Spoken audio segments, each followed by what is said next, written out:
当乌马圣杰体内的杀意散发而出的同时，他的额头之上也是涌现出了天字雷纹，并且那道血红色的纹路也是自乌马圣杰的体内释放开来。见此情形，楚风目光一动，此时乌马圣杰的修为已经达到了7品5仙，天级雷纹与血色纹路各自可提升1品修为，所以此时的乌马圣杰真实修为也在5品5仙，而当初在祖武修行界的时候，其修为却是4品5仙，距离从祖武修行界出来时间并未过去太久，他竟提升了1品修为。乌马圣杰的天才之名当真是货真价实，但哪怕如此，楚风却也并未太过慌张。同为5品5仙，楚风所掌握的手段可比乌马圣杰要多，虽然内心并未惊慌，可是楚风表面上还是表现出了一副惊慌失措的模样。楚风，没有了祖武修行界内那阵法的力量，我看你今日要如何逃脱？乌马圣杰将一把金色匕首指向了楚风，那可不是寻常的匕首，乃是一把极品仙兵，并且此时他的身上依旧散发着浓烈的杀意，眼中更是闪烁着一抹决意。他可不是开玩笑的，他是真的准备要杀了楚风。丫头，我当初并非有意为之，就算有错，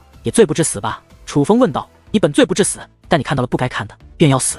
话到此处，空气之中的寒意越发冰冷，这乌马圣杰是要出手。等一下，眼见不妙，楚风则是大喝一声道：乌马圣杰，实不相瞒，我在那石碑内了解到了一些你们所不知道的东西。此处阵法非常难破，你若杀了我，将无人可破那被封于石碑内的主阵法，而若无法与梁秋成风前辈同时破掉2座主阵法，那么这远古遗迹内的人都要死。听得楚风这样一说，那本已经打算出手的乌马圣杰却是停下了欲要攻击的动作，并且还较有兴致地看向楚风。你说错了，就算我无法破开石碑内的主阵法，但却可以此处的阵法，只要将此处的阵法破开，我便可以离开此处。就算你离开了，可你要如何通知梁秋成风前辈他们呢？他们所入的那条长廊，小辈可是进不去的。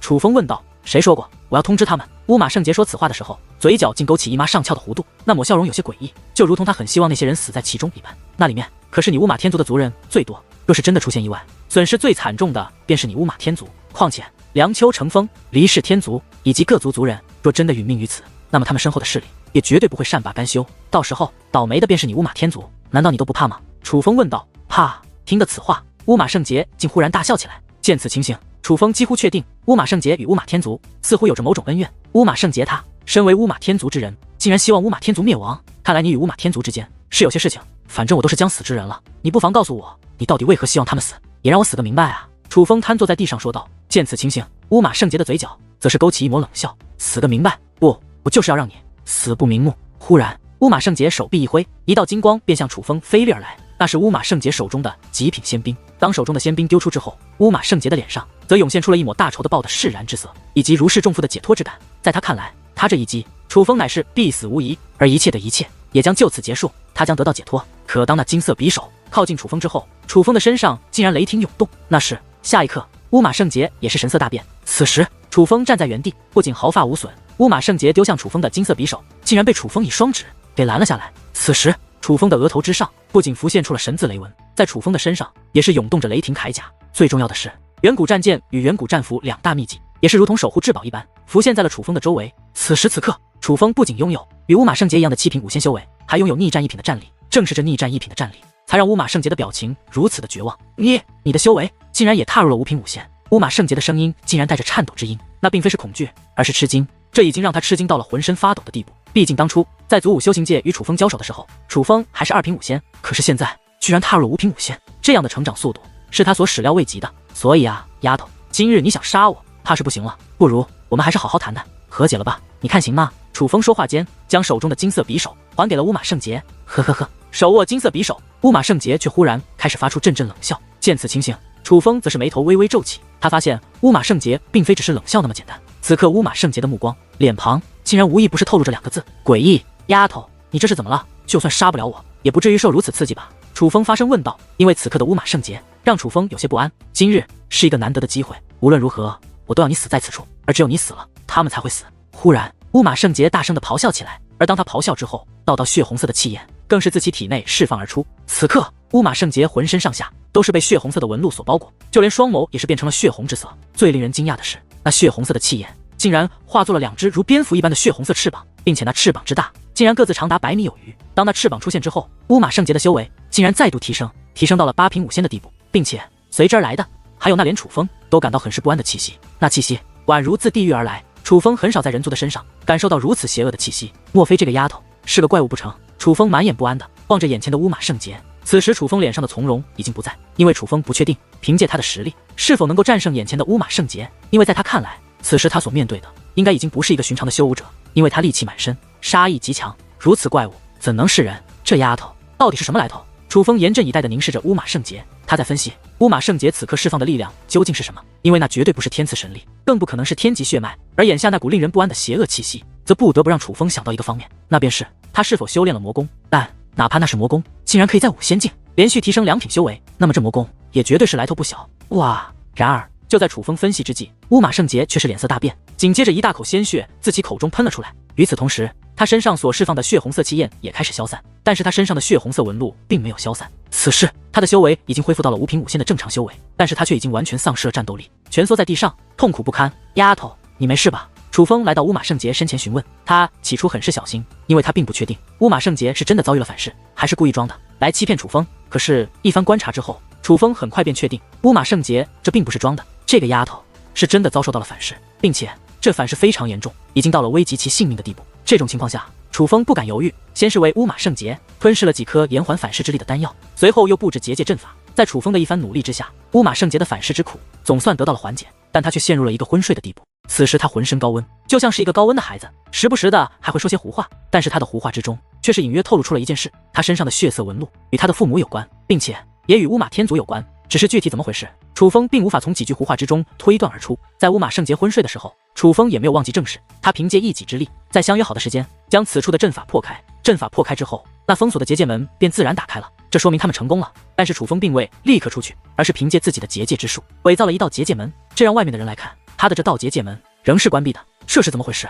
为何楚风与乌马圣杰的这道结界门并未开启？楚风，你们没事吧？果不其然，很快外面便响彻起了梁秋、红月等人的声音，他们已经自各自的结界门中走了出来，看到楚风的结界门还是封闭状态，自然担心，但楚风也没有办法。此时乌马圣杰这种状态，楚风根本没办法带着他出去，否则这要如何解释？只能等待乌马圣杰醒来。好在依照楚风推断，乌马圣杰要不了多久便会醒来，你为何帮我？忽然乌马圣杰的声音响起，回头观望，乌马圣杰已经坐起身来，一边揉着自己的脑袋，一边看着楚风。早知道大喊大叫能叫醒你，我早就试试了。楚风笑着走到了乌马圣杰身前，他觉得很可能是梁秋姐妹以及众人在外面的呼唤声将乌马圣杰唤醒了。我可是要杀你，你为何要救我？乌马圣杰再度问道。看来虽然他遭受了反噬，但是楚风救他的事他还有些印象。说实话，正常来说，我楚风绝对不会放过一个想要杀我的人，更别说救他。但你的话我觉得情有可原吧，毕竟我的确是看到了不该看到的，但是我真的不是有心的。另外我保证这件事情我绝对不会传出去。楚风说道。听得此话，乌马圣杰的眉头微微皱起，不知道在想些什么。别以为你救了我，我就会放过你。今日算是我欠你一个人情，这个人情我会还你，但是当这个人情还了之后，我还是会杀了你。乌马圣杰说道。这么说来，这个人情成了我的挡箭牌，有他在，你就不会杀我？楚风问道。算是吧，但只能保你一时，不会保你一世。乌马圣杰说道。那这样吧，你现在就把人情还了吧。楚风说道。听得此话，乌马圣杰则是神色一滞，不明白楚风这葫芦里到底卖的什么药。唯有楚风知道，在乌马圣杰昏迷的时候，那灵兽秘宝图又有了变化。现在楚风已经知道了灵兽秘宝图所记载的秘境位置。楚风之前还担心，害怕灵兽秘宝图所记载的秘境就是此处的远古遗迹，毕竟若真是如此，那此处已被乌马天族发现，并且还邀请了各族高手一同开启，就算楚风也有了一份名额，可能够得到的也实在是太少了。但幸运的是，如今灵兽秘宝图上面记载的秘境已经清晰明了。虽然灵兽秘宝图上的秘境就在附近，但却并非是这远古遗迹。那灵兽秘宝图的秘境在这远古遗迹的下方，至于入口，那更简单了，这灵兽秘宝图便是入口。虽说灵兽秘宝图所记载的秘境乃在这远古遗迹下方，可灵兽秘宝图偏偏在此处开启。楚风并不能确定这灵兽秘宝图与这远古遗迹就毫无关联，倘若有关联的话，搞不好此次便是一个难得的机会，若是错过这个机会，可能就不会再来了。但现在外面不仅有梁秋姐妹，还有各族小辈以及乌马天族的小辈，楚风根本没什么机会打开那灵兽秘宝图。若非要说机会，那么眼下很可能就是唯一的机会。但那结界阵法挡不住梁秋姐妹太久，除非有人在此处不停地催动它，而乌马圣杰便是一个绝佳人选。要我如何还你人情？你说话呀！就在此时，乌马圣杰催促道：“帮我催动这阵法，不要让他们进来，我有一些事要做。”楚风说道：“就这点忙？”乌马圣杰疑惑地问道：“对。”楚风说道：“你确定？”乌马圣杰再度问道：“确定？”楚风淡淡笑道。乌马圣杰没有再说话，而是直接来到了楚风布置的结界门前，开始催动那道结界门。丫头，你可不要偷看！”楚风说道：“请你把心放在肚子里，我对你毫无兴趣。”乌马圣杰说话的时候，连头都没有回。见状，楚风则是微微一笑，随后他便布置了一道结界阵法，将自己覆盖起来。虽然楚风觉得乌马圣杰倒像是一个言而有信之人，可对于一个先前还要杀死自己的人，楚风可不会那么信任，自然不会将自己的所有秘密暴露在乌马圣杰面前。而这个结界阵法可将自己封闭。就算乌马圣杰回头张望，有这结界阵法，他也根本看不到楚风，更看不到灵兽秘宝图。布置好结界阵法之后，楚风才打开灵兽秘宝图。此刻灵兽秘宝图光华闪烁，那其中就像是蕴藏着一个世界。楚风放开手掌，那灵兽秘宝图竟然自动飘在半空之上，并且那光华自灵兽秘宝图释放而出，很快的便形成了一道光门。忽然，楚风身形一动，便直接掠入其中。穿过光门后，楚风什么都看不到，周围一片漆黑，只感觉身体在急速下坠。但这种情况并未持续太久，楚风的双脚忽然落在了地上，而此时的他则身处在一个洞穴之中。楚风先是抬头观望，发现在洞穴上方有着一道如灵兽秘宝图散发的光门后，他才安下心来。那可是他回去的路，若没有那光门，楚风恐怕想回去便没那么容易了。安下心后，楚风才仔细观察这个洞穴。这个洞穴是封闭的，除了上方的光门，几乎没有其他出口。而这个洞穴也很是简陋，周围的墙壁竟然都是泥土，竟然没有任何的修饰，就好像有人随手在地底深处挖出了这样一个洞穴才是。此处与那远古遗迹简直形成了鲜明的对比。假如那远古遗迹是帝王的住所，那么此处应该是野兽的住所。这就是灵兽秘宝图所记载的秘境，怕是逗我吧？楚风略显无奈，此处莫说破败的令人发指，还感受不到一丝天地能量，莫说是修武秘境，简直连外面都不如。秘境和这里好像根本就不挨边，莫非这颗蛋有玄机？但楚风并未灰心，而是将目光投向了这洞穴的中心的土地上，因为在那里有一颗蛋，这颗蛋比鸵鸟蛋大了1倍，还要多一点，其为淡金色，外壳很是光滑，但除此之外便没有任何特殊之处，就像是某种鸟类下的蛋一样。但是奇怪的是，就是这样一颗看上去很是寻常的蛋，楚风居然以天眼观察都无法看透，这蛋不简单啊！楚风来到这颗蛋前，便想将这颗蛋拿起来，仔细端详一番。然而，楚风的手刚刚触碰到那颗蛋，这个洞穴便剧烈的摇晃起来，那晃动之强烈，如楚风这种武仙境的修武者，居然都无法站稳，退后数步之后，扑通一声瘫坐在了地上。此时，楚风惊讶的发现，这洞穴的墙壁之上居然散发出道道光华，仔细观看，那竟然是结界纹路。那结界纹路宛如一张大网，而那大网所封锁的正是那颗蛋。封印大阵，楚风很快便确定这是一座封印大阵。可是当其确定后，却慌了，因为那封印大阵着实太强，是楚风从未感受过的封印力量。根据楚风猜测，这座大阵的布置者很可能在圣袍之上，而圣袍之上，那便是传说中的神袍。倘若这真的是神袍界灵师所布置的封印大阵，那么他所封印之物又将是何等存在？糟糕！忽然，楚风神色大变，眼中竟涌现出惊慌之色。他发现那强大的封印阵法竟然在消散，虽然不知是何缘由，但的确在消散，并且其消散速度非常之快。该死的，不会放出什么怪物来吧？眼见大事不妙，楚风也是起身便要离开。如此强大的阵法所封印的存在，那绝对不是楚风能够抗衡的。不对，这感觉……可是当初已经掠到洞穴顶部，马上就要进入那光门之时，他却又忽然止住了身形，因为他忽然感觉到了一股极其浓郁的天地能量充斥了整个洞穴。这股天地能量极其舒服，对修武者来说有着致命的诱惑力。回头观望，那封印大阵已经彻底消散，可是那颗蛋却是金光璀璨，宛如至宝一般，绚丽夺目。而那浓郁的天地能量正是这颗蛋所散发而出。此时楚风眼中闪过一抹喜色，随后竟然飞掠而下，再度落到了那颗蛋的身前。此时这颗蛋不仅光芒璀璨，宛如明日一般耀眼，那颗蛋竟然还散发着特殊的气味，这个气味竟然蕴藏着修武之道。楚风曾去过那么多修炼圣地，也曾多次从那些修炼圣地之中，那些先辈们留下的遗迹之中领悟修武之道，提升自己修为。可那些修炼圣地或是天地能量，要么是用看的，要么是用感受的，楚风还是第一次遇见用来闻的。尽管这种方式很是特别，但楚风可不愿放过提升修为的机会。他来到这颗蛋前，发现那股天地能量的味道更加浓郁了。于是楚风深深地呼吸了一口气，我擦，这气！然而这一口气吸下去后，不仅奇臭无比，让楚风作呕，最重要的是这股气体竟然让楚风心慌，甚至就连思绪都被打乱了。此时楚风很是难受，思绪混乱，心里发慌，就像是一个大石头压在了自己心口，甚是痛苦。可就在痛苦之时，楚风却感受到修武之道，但那修武之道却也随着臭气以及心绪恢复而消散。楚风赶忙调整心绪，让自己变得理智，终于在那修武之道消失之前领悟了一些。若不是从中领悟了修武之道，楚风定会觉得那气味乃是毒气。可正因从中有所收获，楚风才断定这颗蛋乃是修炼至宝。这蛋中若无生命倒还好说，可若有生命，怕不是寻常之辈。蛋，假如你醒着，究竟是会建议我取走这颗蛋，还是将其放在此处躲它远远的呢？楚风盯着这颗蛋低声自语，这颗蛋对修武有帮助，但同时却也蕴藏着未知的凶险，而倘若那真是凶险，很可能是难以挽回的。正所谓富贵险中求，修武一途更是如此。我猜你会让我将其带走。忽然楚风将那颗蛋拿了起来，但楚风并未直接将其收起来，而是布置了一座封印阵，将这颗蛋封印得严严实实。那封印阵乃是无形，但却让这颗光芒四射的蛋恢复成了普通的样子，一眼看去，这就像是一颗淡金色的大一点的鸵鸟蛋。但楚风却深知这颗蛋里面很可能藏着一个了不得的家伙。小东西，虽不知道你是何物，但我希望你是乖乖的那种，如若不然，可休怪我不客气啊。楚风看着这颗蛋笑了笑，随后便将这颗蛋收入了乾坤袋中。虽然明知道这颗蛋内若有生命，将是非同一般的存在。但楚风还是做好了将其收复的准备。就算难以对付又如何？楚风就是要挑战这种未知的凶险，否则何以进步？何以挑战那将其母亲困住的势力？楚风将这颗蛋收起后，便拔空而起，自那光门之内飞掠而出。很快，楚风便回到了先前所在的地方。但是回头观望，那灵兽秘宝图释放的光门不仅消散，灵兽秘宝图也失去了立于半空的灵性，飘落下。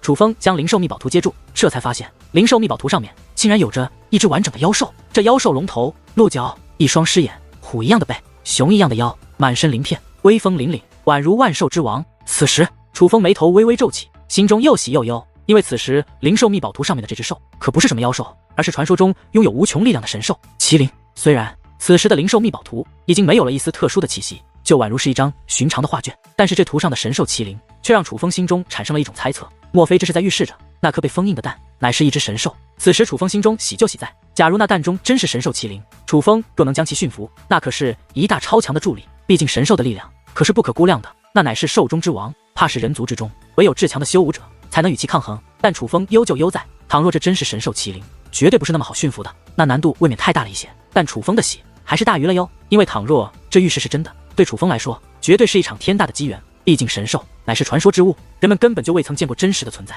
至少在这祖武星域还没有出现过如此恐怖的家伙。当看到灵兽秘宝图中的神兽后，楚风越发觉得此行不虚，虽然仍有很大凶险伴随，但至少这是一场难得的机缘。楚风将这灵兽秘宝图也收入了乾坤袋，随后且仔细观察了一下这座封锁结界。当发现结界并未有任何破绽后，满意的点了点头，这丫头倒还算乖，看着结界完好无损，楚风便知道乌马圣杰并未偷看他在做什么。楚风大袖一挥，那结界便立刻消散。只见乌马圣杰依旧在结界门前催动着那道结界门，只是与先前楚风离开时不同的是，凉秋姐妹已经不再简单的呼唤，而是开始使用手段对这道结界门发动攻势，并且那不是以结界破解，而是使用武力发动了攻势。你总算出来了，否则我快拦不住他们了。乌马圣杰说道。你怎么不问我去做了什么？楚风问道。与我无关，我为何要问？乌马圣杰说道。这性格我喜欢。楚风笑着说道。想杀你的人你居然喜欢？乌马圣杰像看傻子一样看着楚风，楚风甚是无奈，有些尴尬的问道。不会刚刚扯平就要再对我动手吧？这点小忙举手之劳，人情我还是欠你的。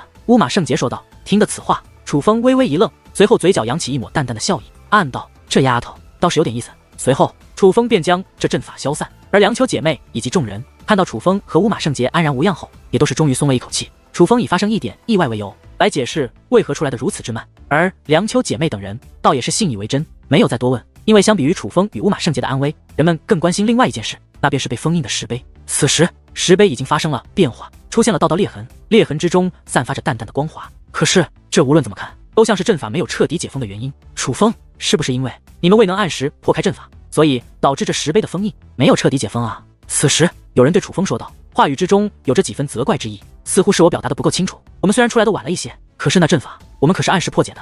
楚风说道。那为何这石碑并未彻底解封？众人齐声问道。谁说这石碑并未彻底解封的？楚风反身问道。楚风，莫非这石碑已经解封了？凉秋红月问道。的确已经解封，只不过想要解开它需要特殊的破阵方法，不过大家不要担心，只要我们齐心协力，破它不难。楚风说完此话，便立刻开始布置破解阵法，而众人也是纷纷配合，一切很是顺利。在楚风的掌控之下，这座石碑主阵在与凉秋成风约好的时间点上被彻底破开，那石碑彻底碎裂，化作了一道巨大的结界门，立于众人面前。成功了，我们成功了！楚风，多亏了你，我们成功的破开了这座主阵，我们就要得到这远古遗迹内的宝藏了。如此复杂的远古遗内，究竟有着怎样的宝物？真是令人期待啊！看着眼前这道结界大门，众位小辈皆是一脸崇拜的看着楚风。此时此刻，他们对楚风不仅崇拜，还充满感激，因为他们很清楚，若不是楚风的话，他们绝对无法成功破解这主阵。莫说破解主阵，恐怕只是封印的石碑这一道关卡，就足以将他们全部难住。大家莫要高兴得太早，并非打开了这道结界门，我们就可以拿到宝藏，这只是进入那宝藏的入口，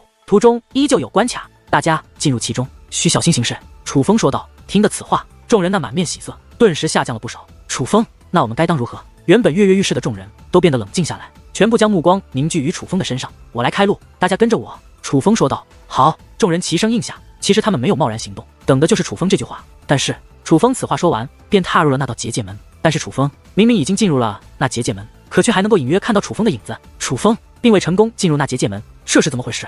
众人将目光投向了凉秋姐妹。这道结界门有些诡异，怕是比我们预想的还要不简单。不过楚风应该早就预料到了，他应该是在帮我们排除那结界门中的障碍。凉秋姐妹说道。竟然是这样，此行幸亏有楚风兄弟啊！一时之间，众人纷纷感慨起来。然而听到众人的感慨，楚风却是有些尴尬。楚风此刻停留于此，他的确是在做着一些事，他在找一样东西，但是这样东西并不是什么阻碍，而是一把钥匙。可能旁人看不懂，但是楚风却在先前破解主阵的时候，从中解读到了一些东西，主要是2点：一，最后的宝藏仍有一道结界守护，需要2把钥匙才能开启，否则圣袍戒灵师也奈何不得。楚风猜测，钥匙分别就在2座主阵之中，因为这主阵本身就很古怪，不仅看着古怪，实际上也古怪，否则楚风也不可能立于其中，但却没有被其吸进去了。2，除了最后的宝藏，还有一样东西，那是一种飞虫，那飞虫体内蕴藏强大的天地能量，对于5仙境以上的人来说，在修武一途会有很大的帮助，而那飞虫便在那宝藏的守护结界之外，也就是说，谁能率先到达宝藏的地点，便可以得到那些飞虫。抛开远古遗迹内被封印的宝藏不谈，那些飞虫其实也是宝藏。当然，那主阵之中可能还蕴藏着其他信息，只是楚风终究修为有限，只领悟到了这2点。至于其他的，楚风还未发现，也许梁秋成风可以发觉。这是钥匙。楚风此时手中抓到了一个物品，那竟是一块石头，而在这颗石头上面，楚风感受不到任何力量，也感受不到它的特殊性。可是除了这块石头，楚风就找不到任何东西了。好端端的，不会将一块石头封印在这结界门中，多半有用。楚风心中这样想着，便将那块石头收了起来。楚风，怎样？是遇到障碍了吗？此时，梁秋红月问道。无碍，已经清除，大家随我来吧。楚风说话间，脚步一踏，消失在了结界门中，而众人也是纷纷跟上，穿过结界门，果然没有直接进入那个藏有宝藏的地方。他们身处在一座岩洞之中，而在他们的面前，竟然有着23条路可以走。那23条路的入口处，竟分别是一只巨大的龙头，龙头大嘴张开，露出尖锐的龙牙，而那张开的大嘴便是入口。楚风，这该怎么走？众人几乎同一时间将目光投向了楚风，一切都被楚风说对了。那宝藏果然不是那么容易得到的，所以他们越发信任楚风。这似乎不简单啊！此刻，楚风眉头微微皱起。楚风，这很难吗？见楚风如此，众人纷纷问道。当然难。可还不待楚风开口，梁秋兰月便抢着说道：“此阵名为23道龙穴阵，进入其中，宛如进入迷宫，有着诸多选择，可谓九死一生。想破此阵，没有准确的方法，完全要靠戒灵师的直觉，否则走错一步便入险境。竟然这么危险！”听得此话，众人面露惊慌之色。姑娘，你是如何知道此阵的？楚风问道。从师尊的阵法宝典之中看到过这阵法的介绍，此阵虽没有破阵之法，但却有破过此阵之人的一些破阵资料，只是这些人的破阵方法各不相同，但我觉得也许对你会有一些帮助。梁秋兰月说话间，自乾坤袋取出一张卷轴，随后递给了楚风。楚风将这卷轴打开，发现这卷轴上面所画的阵法入口的确与他们此刻所面对的23道入口一模一样，并且其中也的确记载了几位破阵者的心得以及破阵方法，但也如梁秋兰月所说，这破阵方法各不相同，破阵路线也并未重叠。谢了。仔细阅读后，楚风将卷轴还给了梁秋兰月。不必客气，若能对你有所启发便好。梁秋兰月说道。启发极大。楚风说道。楚风，你发现了什么？梁秋红月问道。因为他也曾仔细阅读过这些资料，并且还不止阅读了一遍，但是当其看到真正的阵法后，却是一头雾水，一点破阵的方法都没有，所以他很想知道楚风得到了怎样的启发。这卷轴上的内容让我更加深刻地认识到了这23道龙穴阵的危险性。楚风说道。听得此话，众人则是脸色一变，深刻地认识到了这阵法的危险性。怎么听着这不像是什么好消息呢？虽说楚风之话让众人越发不安，可他们却也只能选择跟随楚风。毕竟若是连楚风都破不开走不出那23道龙穴阵的话，他们这里面便没有人能够走过这23道龙穴阵了。而楚风也没有废话，因为就如梁秋兰月所说，想走过这条路还真的需要靠直觉。准确来说，这23道龙穴阵变化莫测，并且是毫无规律的变化，想要破它，靠的便是戒灵师自己的本事。这定然是与戒灵之术的强弱有些关系的，但戒灵之术的强弱并非破阵最重要的，最重要的乃是戒灵师自己的判断。楚风从第一条路进入，没走多久，楚风便又遇到一个分岔路，他选择了左面那一道，但紧接着又面临一个选择。但其实每道分岔路都并非只是2条路那么简单，它会有一些暗示，需要戒灵师去分辨、观察、判断。可因为楚风认真判断，这导致楚风破阵时间极慢。此时，梁秋成风等人已经通过了这23道龙穴阵，进入了这远古遗迹的最深处。只是梁秋成风竟是被乌马天族族长以及楚氏天族族长以特殊的结界阵法给抬出来的。此时，梁秋成风面色白皙，身上缠绕着一重重结界之力，满面痛苦。他宛如身负绝症一般，非常的虚弱，但却目光凝重地打量着周围，最终将目光锁定在了这座大殿深处的一座结界阵。那座结界阵从地而起，连接大殿顶部，并且宛如玻璃一样，竟是全透明的，甚至若不仔细看，根本就看不到它的存在，但却能感受到那是一道非常厉害的结界。而在这结界周围，还有着8座石碑，石碑上面刻着一条龙，8条龙各不相同，但最吸引人眼球的却是那阵法之中。阵法之中有着一件物体飘于半空，上下浮动，此物西瓜大小，为碧绿之色，周身光滑流转，一看便非凡物。最重要的是，它竟然不停地跳动，就宛如具有生命一般。看来这便是此处的宝藏了。梁秋成风看着那物，发出了虚弱的声音：“梁秋大人，那究竟是何物？”有人问道：“我也不知那是何物，但可以确定的是，此处的抱着那个绝非是阵法之内之物，这墙壁上的也皆是宝物。梁秋成风说道。进入此处的众人第一时间便被阵法内的物品吸引，听得梁秋成风这样说，人们才注意到这大殿的墙壁上面闪烁着蓝色的光华，就如萤火一般。这便是宝物吗？有人好奇，探手去抓，猛然间，那墙壁上的蓝色光芒体竟然全部自墙壁脱落，宛如失控的虫群，密密麻麻的在这大殿之内胡乱飞舞。而这一刻，一股浓郁的天地能量也是自那光芒体之中散发开来，在场的每一个人都能够深刻地感受得到，这果然是至宝，这是修炼至宝。一时之间，众人纷纷出手，用各自的手段去捕捉那四下飞舞的飞虫。不过一瞬间，那些飞虫便被众人给捕捉一空，几乎所有人都捕捉到了飞虫，唯一的区别便是数量的不同。梁秋大人，您怎么了？然而就在众人陷入喜悦之际，一道惊慌的声音却自处世天族族长的口中传来。顺声观望，人们发现处世天族族长以及乌马天族族长皆是站在梁秋成风的身前。梁秋成风已经被放在了地上，只是此刻的梁秋成风却已经闭上了双眼。糟了！梁秋成风大人的伤势似乎比我们预想的还要糟糕。此一时，众人皆是来到梁秋成风的身前，不仅仅是简单的围在旁边，更是施展各自的手段去为梁秋成风诊治伤势。他们都很清楚，在那23道龙穴阵之中，因离世天族的太上长老离太乙不小心触碰到了一个机关，一时间无数条结界猛兽自天空而降，向众人撕咬而来。是梁秋成风凭借一己之力将那些猛兽给挡了下来，众人毫发无损。可梁秋成风却身负重创，那伤势很是古怪。梁秋成风竟然没办法医治，只能将其缓解。他似乎早就预料到自己会坚持不住，所以并未一直疗伤，而是在伤势缓解后便继续为众人引路。可是这一路走来并不容易，他连走路都不能自己去走，否则也就不会让乌马天族族长与处世天族族长二人以结界阵法将其抬着走了。而现在他成功将众人带到了此处，但自己却坚持不住了，众人自然担心于他。只是哪怕众人用出了各自的手段，却也根本没人能够唤醒梁秋成风。梁秋成风的伤势果然很不简单，一股结界之力就像是毒气一般缠绕着他，渗透着他。可是众人却根本无法将那结界之力自其体内驱散开来，只能眼睁睁地看着那结界之力继续吞噬梁秋成风。砰！忽然一声闷响传来，紧接着人群中的一道身影便飞逝而出。这是定目一看，人们才发现那飞出去的身影乃是处世天族族长。此刻处世天族族长的胸口都被洞穿，身体都在颤抖，只是一击便让他伤到了灵魂，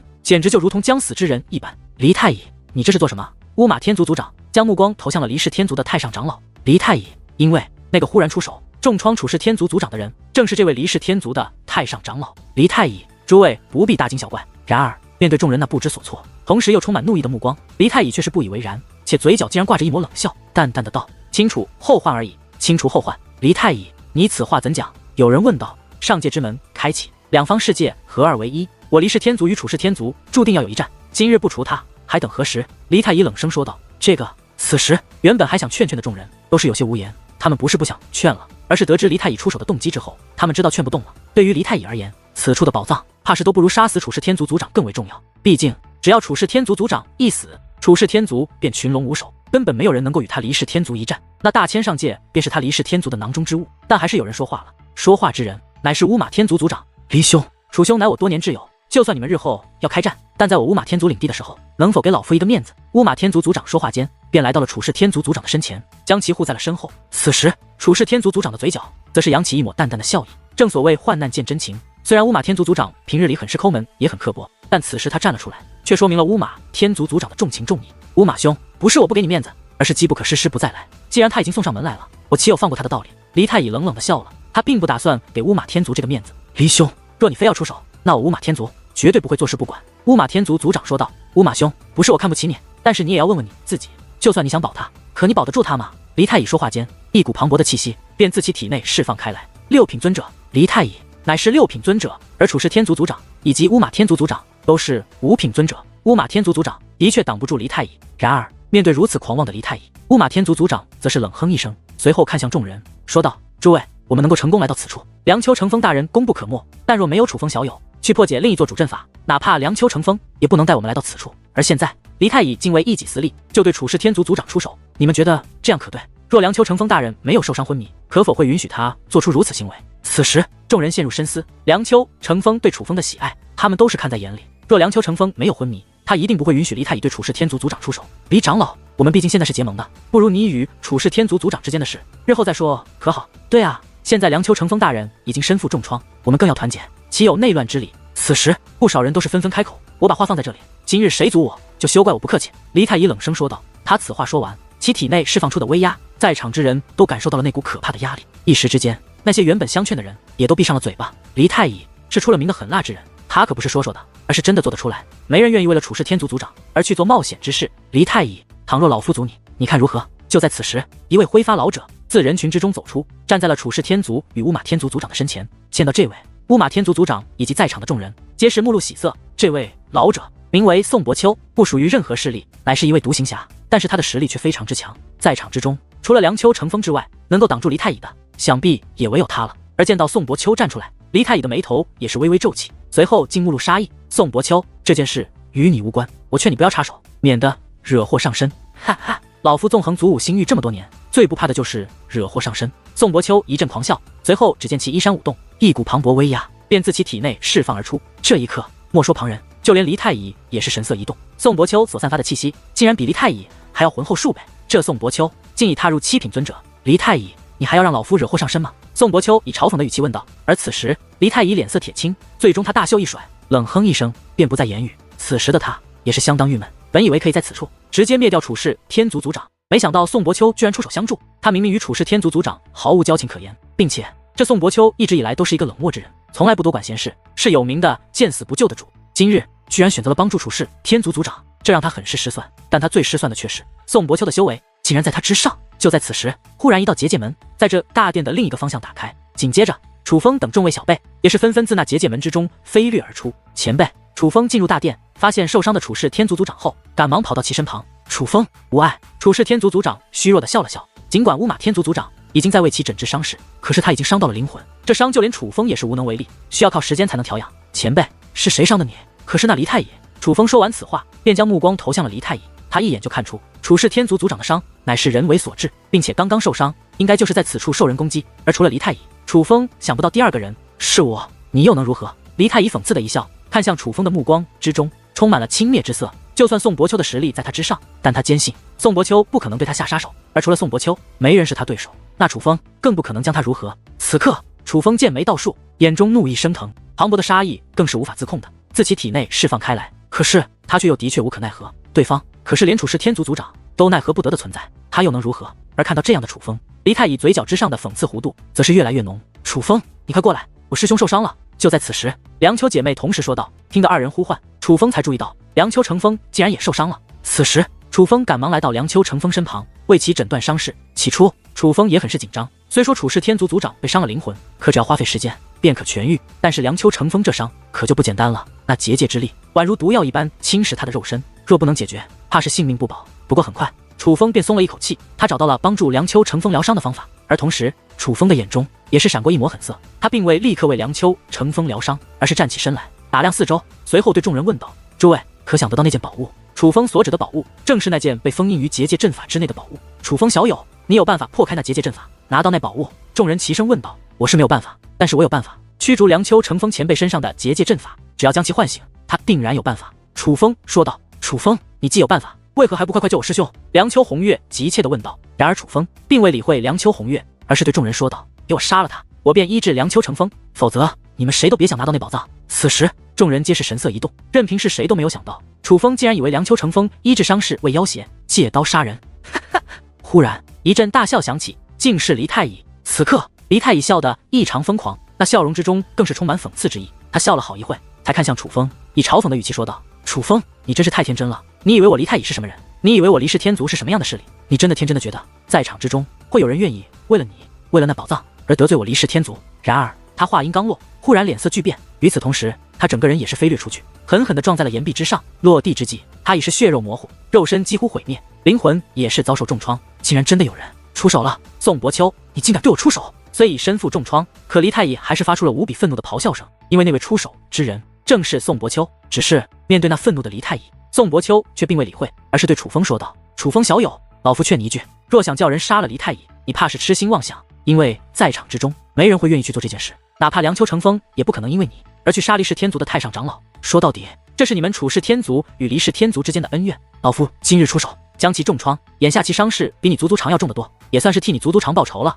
不过我可不是为了你，而是为了梁秋成风，老夫今日可算是给足了你面子，所以此事就这样算了吧。你们日后若要算账，离开此处自行解决，眼下要紧的还是先医治好梁秋成风。宋伯丘这番话说的可谓满是仁义道德，可他的态度却是高高在上，丝毫没有把楚风看在眼里。其实所有人都很清楚，宋伯秋不可能因为楚风对黎太乙出手，同样的，以他的性格，也不可能因为梁秋成风的伤病对黎太乙出手。他之所以出手，其实原因很简单，他想要那阵法内的宝藏，不想白来一趟。楚风明白对方的想法，所以对于他的出手没有丝毫感激之情，而是微微一笑道：“前辈，其实你不出手，我也不可能对梁秋成风前辈见死不救。你的意思，老夫倒是多此一举了。”此时，宋伯秋剑眉倒竖，显然对于楚风的话感到很不满意。然而，楚风却并未理会宋伯秋，而是俯下身来，开始布置阵法，为梁秋成风疗伤。楚风很认真，几乎使出了浑身解数。楚风很清楚，在这种地方，真正能帮他的只有一个人，那便是梁秋成风。所以眼下，楚风必须将梁秋成风唤醒。更何况，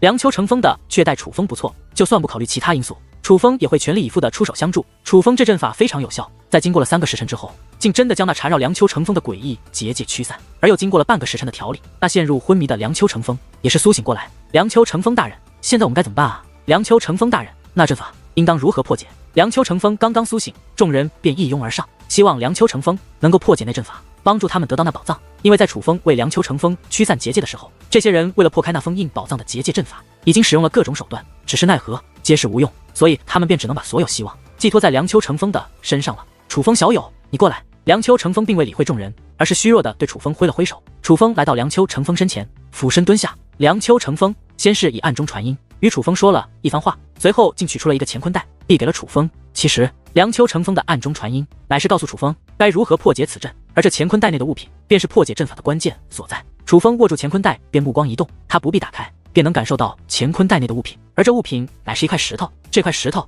与楚风在那主阵之中所发现的很像，不过形状却是有些不同。楚风此时心中窃喜，说明自己的猜测没错，这石头果然是有着大用处。见楚风将乾坤袋收好后，梁秋成风才将目光扫向众人，道：“想破此阵，老夫怕是无能为力了。楚风小友，恐怕你要担此大任。”什么？让他来破阵？听得此话，众人面露不安，因为他们对楚风都很不放心。毕竟楚风就算再强，却始终是一个小辈，哪怕戒灵之术，也只是在尊袍境界，这与身为圣袍戒灵师的梁秋成风差距未免太大了。若让楚风辅助破阵，众人自然觉得没问题，但若让楚风来主持破阵，人们也同样信不过。而先前老夫已将破阵之法告诉了楚风小友，老夫相信他能完成此重任。梁秋成风说道。楚风小友，既然如此，那就有劳于你了。尽管心中仍半信半疑，但人们在没有办法之下，却也只得将希望寄托于楚风的身上。而面对众人那带有期望的目光，楚风的嘴角却扬起一抹诡异的弧度。想要我破阵，自然不成问题，但是我有2个条件。楚风说道。2个条件？听得此话，众人眉头微微皱起，被一个小辈要挟的感觉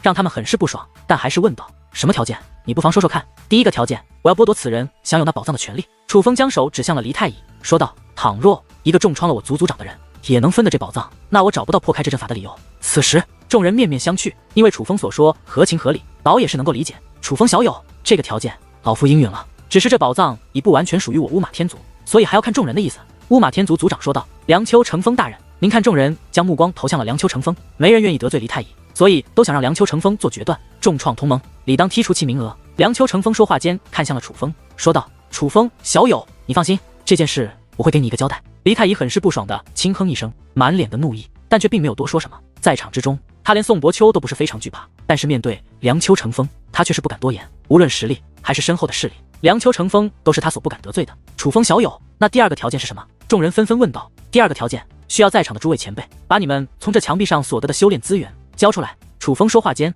扫视了一眼那四周的墙壁。什么？听得此话，众位大人物们脸色皆是变得难看起来。那些小辈们不知道楚风所说的修炼资源是何物，但是他们可是清清楚楚，那可是难得的修炼资源啊，他们怎么可能交出来？楚风小友，我不明白你在说什么。有人开口说道。前辈，您不用装糊涂，这墙壁上的修炼资源是什么样子，我都知道。楚风说道。他的确知道，从进入此处后，楚风便知道那些修炼资源真实的存在过，现在不见了，应该是被人给收走了。而楚风从在场之人的反应可以推断，那修炼资源应该是被他们平分了。哼，楚风，来到此处之前，我们就说好了，进入此处后能拿到多少好处，各凭本事。此处的确是有一些修炼资源，也的确被我等收了起来，但那是我们凭各自的本事拿到的，凭什么要给你？一位老者冷声说道。就是楚风，我们将黎太乙的资格剔除，已经是给足了你面子，你可不要太过分，提出一些无理的要求。众人竟然纷纷讨伐起楚风，这也难怪，毕竟此事涉及到他们的利益，他们自然不会顺从。先前那位前辈说他是凭本事拿到那修炼资源的，问我凭什么要给我？在这里我倒是想问一句，若不是我楚风与破开那座主阵，你们能打开进入此处的结界大门吗？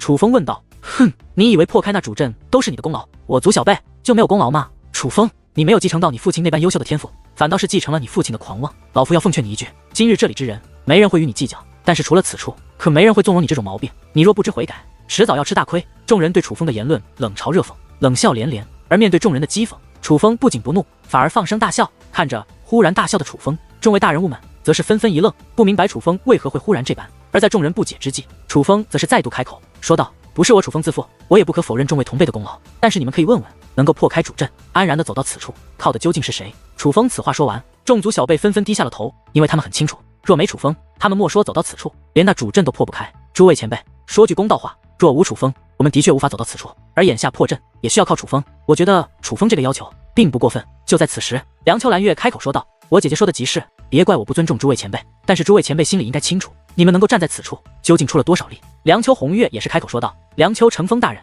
您看这此时，众人将目光投向了梁秋成风，是希望梁秋成风为他们做主。这种事情，你们自己看着办吧。”梁秋成风说道：“楚风小友，你为何如此贪婪？”有人看向楚风，贪婪。楚风微微一笑，随后说道：“这只是一个条件罢了。诸位前辈若觉得不划算，大可以选择无视我。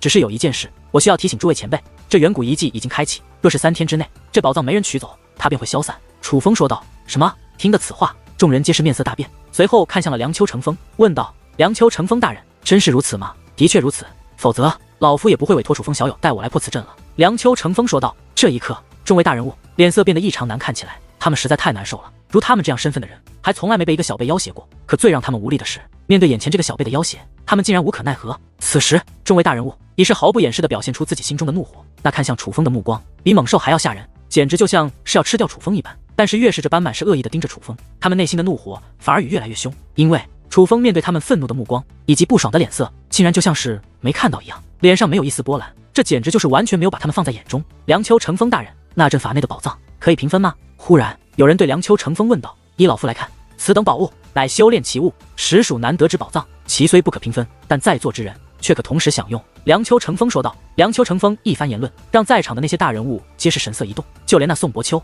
目光也是变得复杂起来。显然，梁秋成风一番话触动了他们。诸位，楚风小友虽然年少，但其言也是不虚。我们能走到此处，梁秋成风大人虽然功不可没，但楚风小友也同样如此，就当做这是对他的犒劳吧。忽然，其中一位大人物从乾坤袋内取出了他所捕捉的光芒体，且走向了楚风。他妥协了，面对那未知的宝藏，面对那难得的修炼资源，他妥协了，罢了。随后，在场的其他人也是纷纷将自己所捕捉的光芒提取了出来，就连宋伯秋也选择了妥协。然而，看着那些被递到身前的光芒体，楚风的弧度却变得讽刺起来，说道：“诸位前辈，做人可要厚道，我说的是全部，你们为何要私藏？”听得此话，众人脸色再度变得难看起来，他们万万没想到，楚风居然连此处究竟有多少光芒体都一清二楚。无可奈何之下，只得将私藏的那部分也纷纷取出来，毫无保留地交给了楚风。楚风小友，你未免太过分了吧？我们拿出来一部分给你，以示仁至义尽，你居然还想要全部？这些都是有头有脸的人物，自然不会承认他们偷工减料、故意私藏，而是话锋一转，斥责楚风贪心。然而，对于他们的斥责，楚风却是不以为然，而是坚定地说道：“我说了，我要全部，若不愿给，那这些你们拿回去。”这些大人物被楚风气得咬牙切齿，可是无可奈何之下，还是纷纷将自己私藏的那些修炼资源取了出来，递给了楚风。这下总强了吧？有人很是不爽地说道。然而，将这些修炼资源全部收起后，楚风却再度摇了摇头，说道：“这仍不是全部。”“什么？还不是全部？我们可是将我们得到的全部给你了。”楚风，你可真是未免太过分了。楚风，你若这样，那可就是胡搅蛮缠了。此时，众位大人物们皆是愤怒地咆哮起来，他们实在是忍无可忍了，因为他们的确是把自己所得到的所有修炼资源交给了楚风。而对于众人的怒斥，楚风却是不以为然，而是将目光看向了那躺在角落疗伤的黎太乙。这一刻，人们忽然明白了，楚风是想要黎太乙的那部分修炼资源，只是黎太乙绝对不会愿意自己把修炼资源拿出来的，而在场之中也没有人愿意与黎太乙为敌。楚风可谓是给他们出了一道难题。就在此时，一道身影落到了黎太乙身前，看到这个人，人们反而目露喜色，他们差点忽略了这个人。虽然他们不敢与黎太乙为敌，但是这个人敢，因为这个人便是将黎太乙重创的宋伯秋。黎太乙，你是自己拿出来，还是我来动手？宋伯秋对黎太乙说道。然而还不待黎太乙回话，他便直接动手，将黎太乙腰间的乾坤袋抢了下来。但是他也没有夺取黎太乙其他物品，只是将黎太乙之前所收取的修炼资源取了出来，然后便将乾坤袋丢在了黎太乙的身上。宋伯秋、楚风，老夫和你们没完！此时黎太乙气得浑身都在发抖，他真的是被气坏了。身为黎氏天族的太上长老，向来是他刁难别人，还从未像今日这般丢脸过。而他之所以会这般，虽然是拜宋伯秋所赐，但是他很清楚楚风才是罪魁祸首，所以他这话可不是说说的，他是真的要报此仇。然而最令他愤怒的是，面对他的威胁，无论是宋伯秋还是楚风，竟然都选择了无视，这2个人全都没有将他放在眼里。此时，宋伯秋便来到楚风身前，将自黎太乙那里所得的修炼资源递给了楚风。楚风，丑话说在前头，若是你不能破开此阵，这些东西你可要如数奉还。宋伯秋以威胁的口吻对楚风说道。面对宋伯秋的威胁，楚风嘴角勾起一抹淡淡的弧度，说道：前辈，我也把丑话说在前头，我会全力破阵，但能否破开，我可不能保证。要么你让我来试试，要么你们现在就把这些东西拿走。楚风说话间，将所有修炼资源取了出来，递给了宋伯秋。面对这样的楚风，这些大人物真的是气得心肝脾肺都快炸开了，让他们把所有修炼资源交出来，楚风才肯破阵。然而他们全都交出来后，楚风居然还不肯保证能否破开，这实在是太欺负人了。